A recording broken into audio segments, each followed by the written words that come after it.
Today's video is about making beer at home. It's simple, it's delicious, and it's cheap.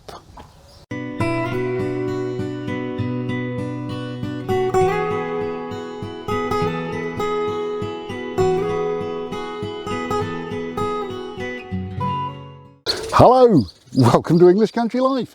Welcome to the garden and a bit of glorious sunshine, and welcome to making beer at home. Now recently we did a video that covered all the equipment and consumables you might need to make country wines.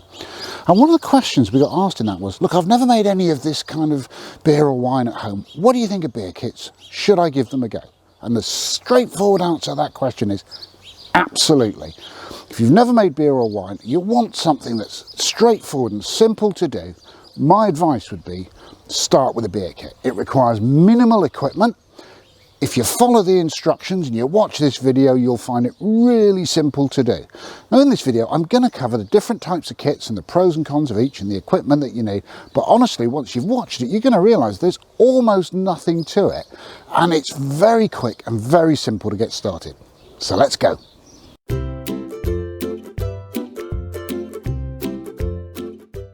So let's talk briefly about the choices you get in beer kits. Now before we even start on that, someone might ask, can I not just start with a sack of barley and a fistful of hops? And the answer is yes, you can. Absolutely. It's going to be a lot more complicated. You're going to have to understand terms like sparging. You're going to need some temperature control equipment and various other things. And it's a brilliant hobby. And I know people who do it really, really well, produce fantastic quality beers. It's not the simplest place to start. So today we're talking about beer kits. They basically break down into two types. There's this type, comes in a box, and in that box are two tins of sort of this kind of size. And in those tins is a malt extract. It's malted barley and hops if required, and it comes out as a thick, treacle-like liquid. Also in the box is anything else you'll need, including yeast. Sometimes there's separate sachets of hops or other materials, but pretty much yeast and malt extract will be in there, and that's everything you need. As long as you've got your own equipment and some water, you can brew beer from what's in here. The other type of kit is this kind, single tin. Again, full of malt extract. Under the plastic lid of the tin will be your yeast, etc. But you will need to add some sugar to it. What kind of sugar? Well, honestly, good British silver spoon. Buy it from the supermarket, white granulated sugar. Absolutely fine. You can go fancier. You can use something like this. This is called brewing sugar. And if you want to know the difference, it's dextrose rather than sucrose, and it ferments out a little bit more easily, but both work.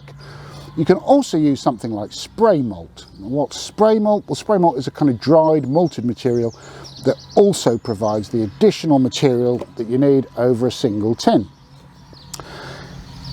Honestly, if I'm going to go out, buy a single tin to save money, and we'll cover the costs in a minute, and then I have to spend quite a bit more to buy things like spray malt, I would honestly go and buy a double tin kit. So if you're going to buy a single tin kit, and they're great, you can make really good beers from them, but I would use either granulated sugar or brewing sugar. I wouldn't go as far as spray malt. I've tried it, and it does make a small difference, but it's a tiny difference, to be honest. Now, the other thing to mention, although I'm talking about these kits come in tins, you can now buy them in pouches with the yeast glued to the bottom, and they're every bit as good. It's just a different way of packaging the spray malt. And also with the ones in pouches, you can get some that require sugar, like this one, and some that have enough malt material in there that they don't need any sugar. So your choices are pretty much all malt, part malt with sugar. Price wise, well, these start around £20 to make 40 pints of beer, go up to maybe £25 or £30 for most of the brands. So at £20, you're talking about 50 pence a pint. These, £10 to £15 for a single tin kit, to which you will also have to add maybe another £1 to buy some sugar. So at £10, you're talking 25 pence a pint. Chip in a little bit more for some sugar and whatnot, say 30, 35 pence a pint to make beer with that. And you can make excellent beer this way. So let's go and see how.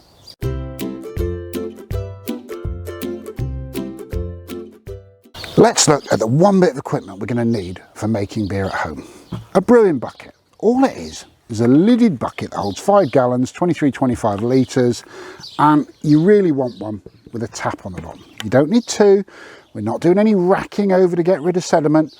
Literally, all we need is one bucket, and you can do without the tap because you can siphon the beer out into the bottles. But you'll be doing that 40 times for 40 pints, and that can be a bit of a chore. With a tap, it's really simple, and these are cheap to buy, to be quite honest with you. Before we use it, we need to sterilise it. No expense required, doesn't cost anything, don't need fancy powders. Just put an egg cup full of plain, unscented household bleach, about 50 ml, into the bottom. Fill it with clean cold water, leave it 15 minutes, rinse it twice. I don't generally bother to measure the bleach, just a good glug.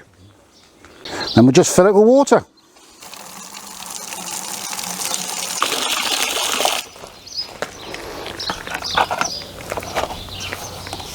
So 15 minutes after we put in the bleach and water, we poured that out, and we're just using clean water to rinse it thoroughly, and we'll do that twice just to be sure.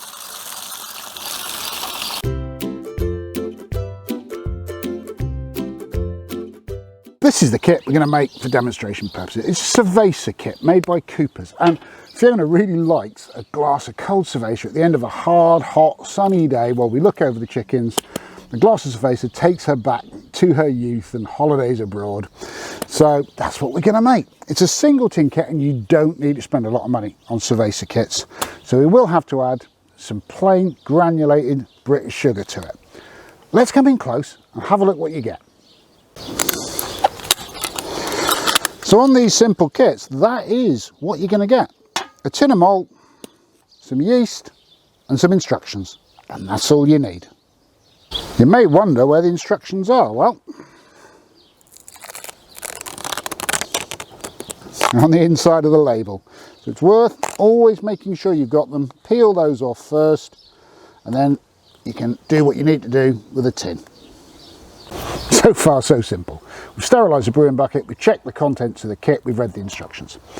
Now we've got to get all the contents into the bucket in the right order, and there's one little thing that's a bit tricky with that, and that is that the contents of the malt extract are about the sort of consistency of molasses. They're really thick and glutinous, and they're really hard to pour into the bucket completely, and also they're really hard to dissolve in water.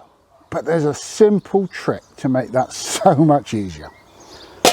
Put the can in a big saucepan, cover it in boiling water, leave it 5 to 10 minutes, and the heat makes it much, much runnier, and that makes the whole process really straightforward. So while my malt extract's heating up, what I'm going to do is boil the kettle again and dissolve the sugar in my brewing bucket. I'm pointing down there, you can't see, there's the brewing bucket. And I'll put just a kettle full of water in, I'll put a kilo of sugar in there, and I'll stir it up. I use one of these great wooden spoons that Alan Gale makes for us, but honestly you can get these little plastic stirrers for beer making, they're fine. Clean piece of bamboo or a clean bit of broomstick works equally well, anything long enough to reach the bottom of the bucket. The reason I do that is that you can then see that the sugar has entirely dissolved before you add the malt extract, and it also means that the malt extract is less likely to stick to the bottom of the bucket.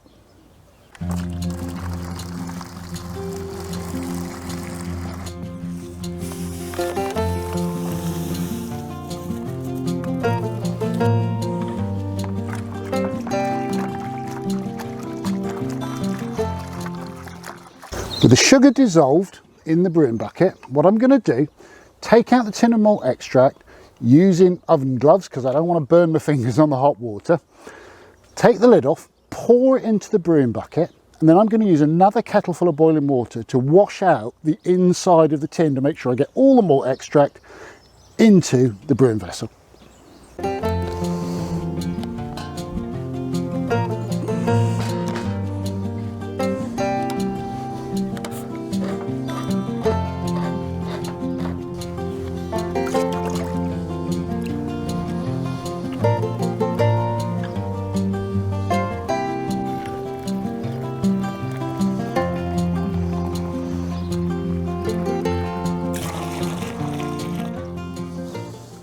With the heated malt extract, the sugar and 2 kettles full of boiling water in the bucket, all we have to do is make it up using cool tap water to the 23 litre 5 gallon mark. I just use a big glass jug and use cold tap water. Give it a stir now and again. This is where having a decent brewing bucket comes into its own, because you've got the measures on the side for how much liquid's in there. If you've made your own bucket, I would put 23 litres carefully measured into it before you start and mark the level with a Sharpie, just so that when you're actually making up your kits, it's an awful lot easier. In our bucket then, 23 litres of a mix of sugar, water and malted barley and hops, and that's what we want to make our beer.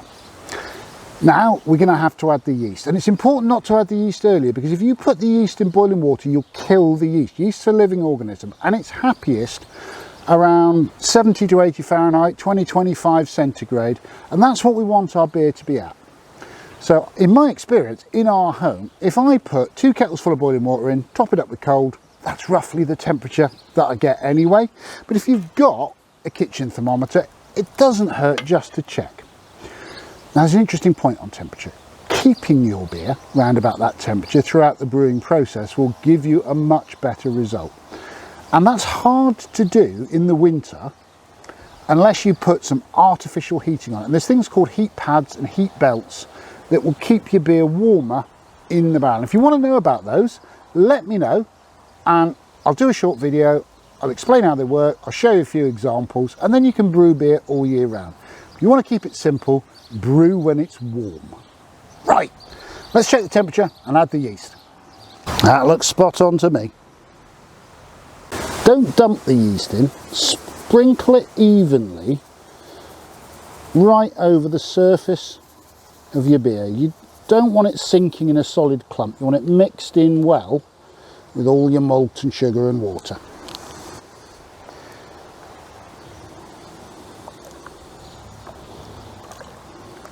In terms of mixing it up and getting it started brewing, that's it. We just leave it alone now until it's finished fermenting.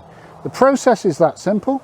All you have to do for making up a beer kit, sterilise your vessel. If you're using sugar because it's a single tin kit, put your sugar in, dissolve it in water, heat up your malt extract, put that in with another kettle full of water, make it up to the required volume, normally about 23 litres, check the temperature, sprinkle the yeast in, give it a stir. It'll start fermenting, you put it somewhere warm. I'll put that inside the cottage in a nice little warm corner, and we'll let it ferment through. Once it's finished fermenting, because the bubbling ceased, we'll move on to bottling. There's such a simple way of saving a huge amount of money and making delicious beer. Here's the cerveza the following morning. You can see that a head is starting to build, and it will build more, probably peaking about day 2 or day 3. But what you're seeing there is carbon dioxide being given off because the yeast is active and fermentation is taking place. And so long as there's still bubbles there, fermentation is still happening. When they finally disappear, then it's over.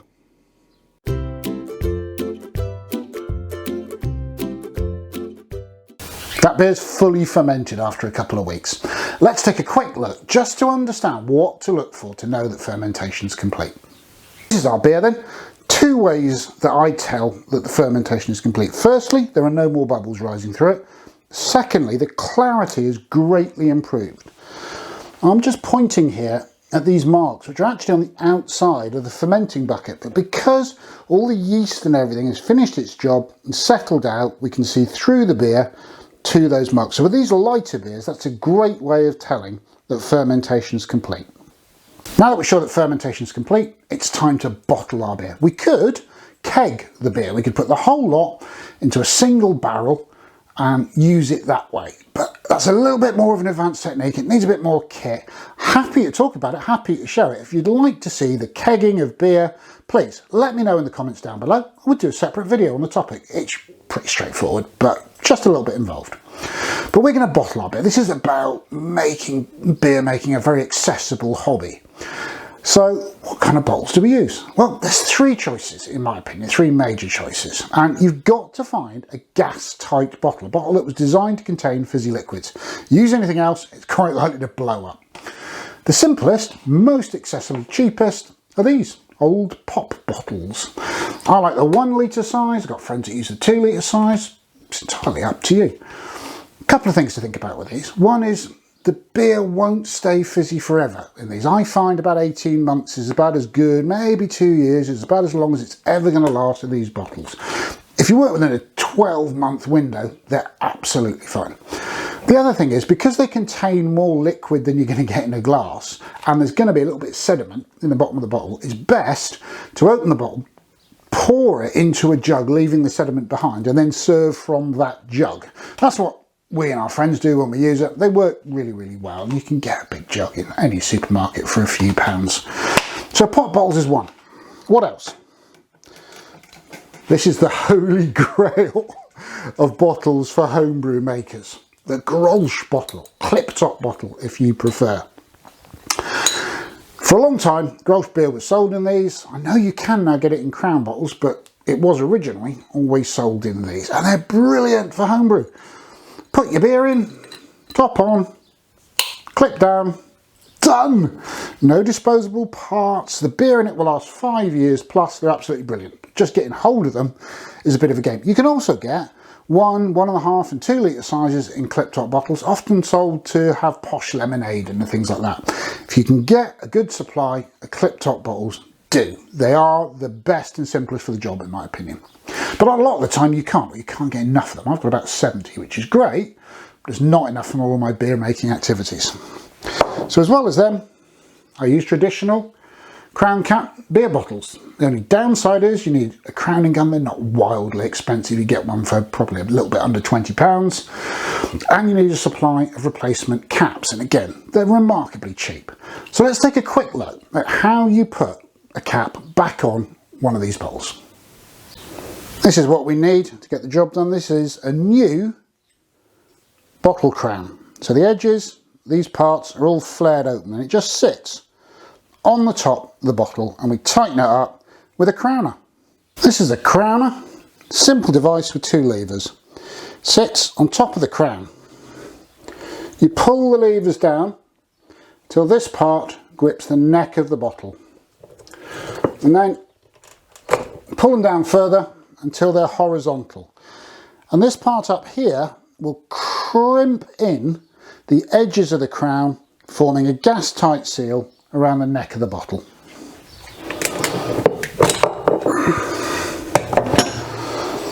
There it is, fully sealed on. So that's our choices of bottles. What I've got to do now is think about how to make my beer sparkle. I know that sounds weird, but it's fermented out, it's flat. Now how we achieve that is what's called priming or charging the bottles. And what we do with that is put a little bit of sugar in each bottle before we add the beer and before we seal the bottle. And what will then happen is that the beer will start to ferment again, but it'll only ferment a little tiny bit because there's only a little tiny bit of sugar. And that will create just enough CO2 to make the beer sparkling, give it a bit of a head. My rule of thumb is very simple. 1 level teaspoon of sugar per litre of beer. So for these kind of normal pint, half litre size bottles, half a level teaspoonful of sugar in the bottle before we add the beer. Don't add more than that, because after a while the beer becomes too fizzy. When you open it, all you get is like foam and guff coming out, and it stirs up all the sediment, and it's really not nice. So follow the instructions. For a pint bottle, half a level teaspoon of beer, no more than that. This is my top tip for getting sugar into a bottle. I used to try and put it in with a spoon and pour it into the neck, and I made a right mess, and I was never sure how much sugar I got in the bottle, so I put more in and it'd be uneven. It was a right game. Get a big funnel. Big because you want a wide neck to it, and it's got to be bone dry or the sugar will stick to it. But once you've got that, just get a measuring spoon with half a teaspoon of sugar, and it drops straight in, neat as you like. With half a teaspoon of sugar in every bottle. And how many bottles, by the way? Well, kits are 5 gallons or 23 litres, so in theory you're going to use 46 bottles. In practice, I always leave a little bit of liquid at the bottom to avoid disturbing the sediment, so I get 42 to 44 bottles, something like that.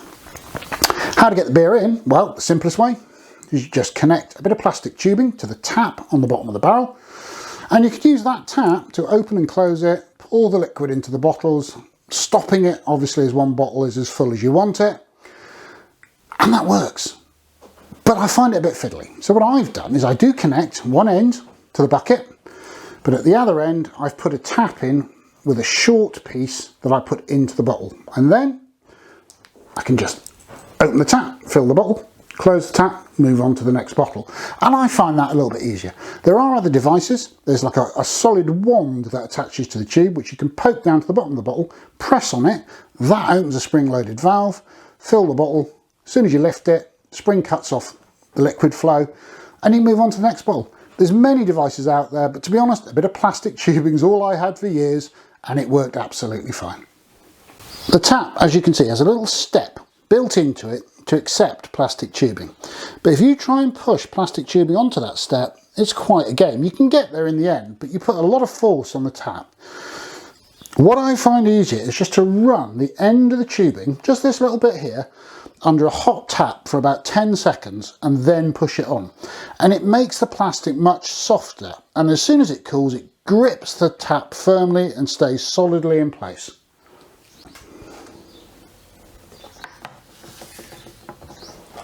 We're ready to go.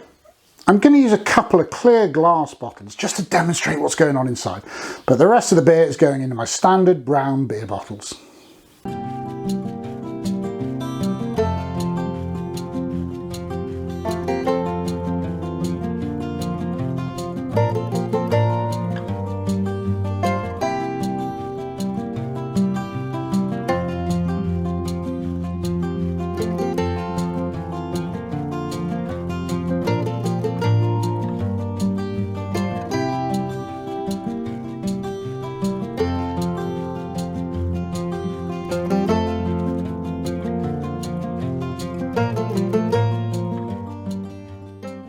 43 bottles then, a little bit of beer left in the bottom, but we're not going to trouble ourselves with that. And as you can see, a solid mass of spent yeast at the bottom of the bucket.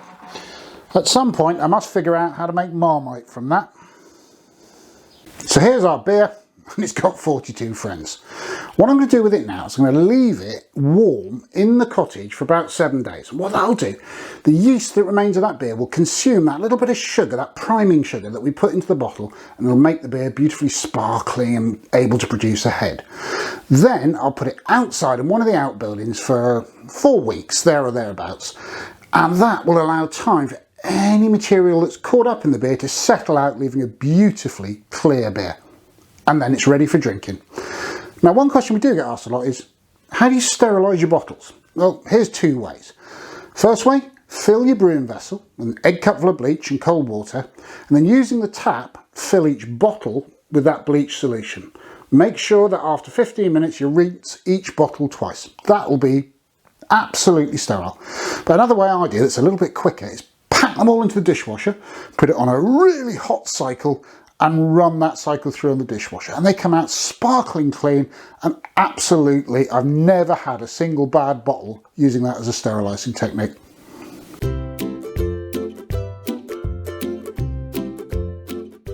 So it's going to be about 5 weeks for that beer to be ready, and I think if you think about 8 weeks in total with the brewing process, the bottling process, and then finally the carbonation and the clearing process, allow 8 weeks for a decent bottle of beer. So I can't show you that today, but I could show you this. This is a wheat beer we made in the spring. It's had a good few months in the bottle. It's in perfect condition. So let's take a look at what homebrew can look like.